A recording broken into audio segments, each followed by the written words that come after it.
Hi and welcome back to the channel. Today I want to talk about brainwashing, or also known as neurobiological programming. People have created complex terms to make themselves sound important, but basically what it means is our brain's ability to stereotype.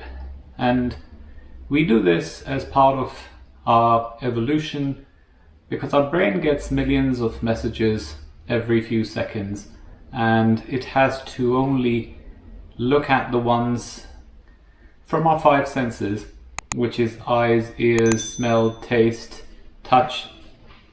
We get so many signals, and our brain only uses the ones it thinks are needed and ignores the rest.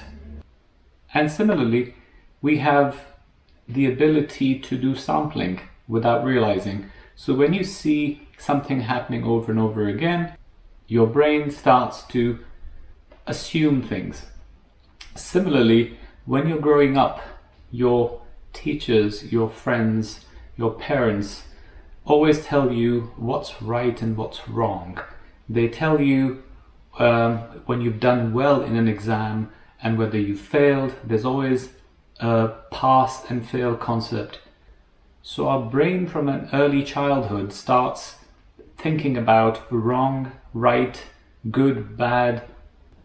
Today, in this world of true globalization and internet access and media and YouTube, you can see other cultures and what's happening around the world, and with the news and media. Obviously, media is a little biased and not an actual depiction of real life, but the point I'm trying to make here is that what is good and bad in one country, one culture, one religion, one nation, one civilization may be the opposite in another country.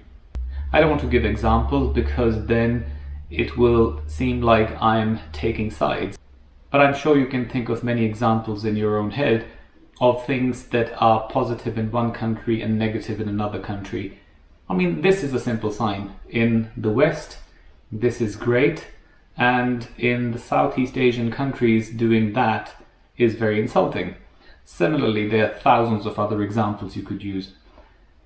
So, as we grow up, in whichever society we grow up in whichever household, religion, culture, belief, background, we all have our own biases, we all have our stereotyping, our neurobiological programming, which forces us to believe in a certain way, which forces us to look at the world in a certain way. When it comes to spirituality, there are so many things around us that tell us verbally that it's stupid and that it's not going to happen.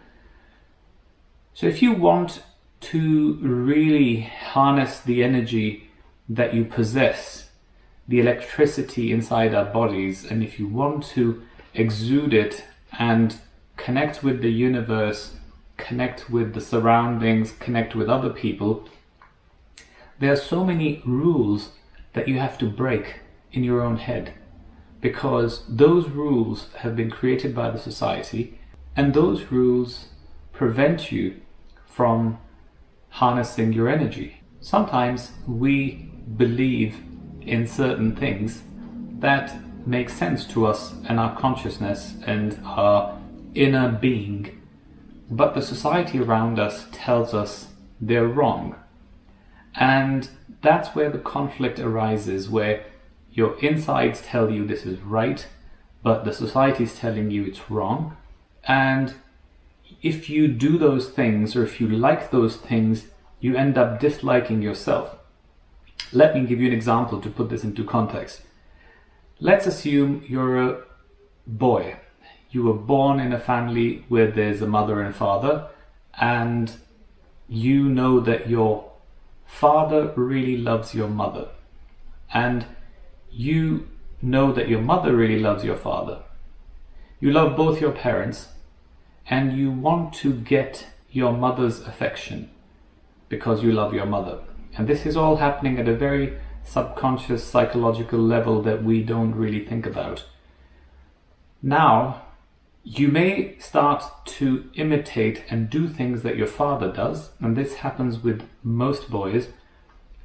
They will start doing things that their father does because it makes them believe that their mother will love them more and they will become a better person if they follow the path of their father.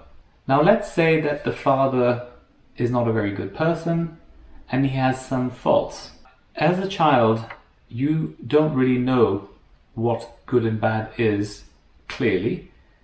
You don't really consciously think about it, but you start doing these things that your father does, and obviously they're wrong, and he's probably not a nice person, but you do them because you think, my mother loves him, so if I do these things and I be like him, I will get her love.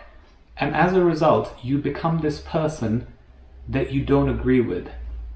So you are doing things that are not in line with your inner being, but you're doing it because your father does it, or some other person that you admire in your life does it.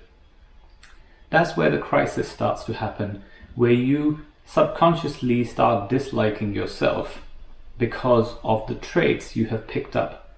And you may be a very nice person, but you're doing things that don't agree with you. Or you may be a very bad person and you're doing nice things because your father is a very nice person, and there is a conflict inside you. So what I'm trying to say here is that we are very brainwashed, and we are made to believe certain things that may not be right, may not make sense, or may not align with our inner soul, inner being, but we keep doing them. And one of these is not believing in things that we can't conceive other than religion. So if we can't see this energy, and if we can't really understand it, then it must be stupid. It's like ghosts and I don't know, other supernatural, spiritual things. People just tend to ignore them and put you in this bucket of this stupid person or this foolish person or this goo goo gaga person. No one can prove or disprove it, but the vast majority of the civilization is against the idea. On the other hand, they do the same things when it comes to religions. They believe in God that no one has ever seen, and they continue to preach and convince others. So if you're going on to this path of spirituality, and I'm not talking about believing in spirits, I'm talking about this path of your spiritual energy, the energy that you possess in your brain that you can use to your benefit and control the world around you, manifest things that you want, and make your life much easier. I firmly believe that if we could harness the full power of our brain, we probably wouldn't even need to move. We could just move things with our mind. We could make things happen. Obviously, I'm not that advanced in the power of the brain. The only things I can achieve are worldly things that my brain can conceive and comprehend. Now, if I wish that I want this candle, it's just lying here so I keep picking this up, and this wish is granted and I get this and I smell it and it's exactly how I like it, it's something I can materialize, hold in my hand and believe. Therefore, for me to make this happen is much easier because my belief in making it happen is 100%. There's no doubt. But if I wanted to say, I want to change the molecular or atomic structure of this candle and turn it into water, my brain doubts it. Probably not even 1%, probably 95%, and there's only 5% desire to make it happen. Therefore, I can't do it. So the moral of this whole story is that you need to believe 100% in the thing that you are trying to achieve, and then think about the stereotypes and the brainwashing that you have gone through in your life, and whether the thoughts, the negative things that are popping up in your head are because of those brainwashing elements, the stereotyping, the sampling, the education, the upbringing, or is it something that you just personally from deep down inside don't believe in? And that will help you harness the energy that you possess. Thanks for watching.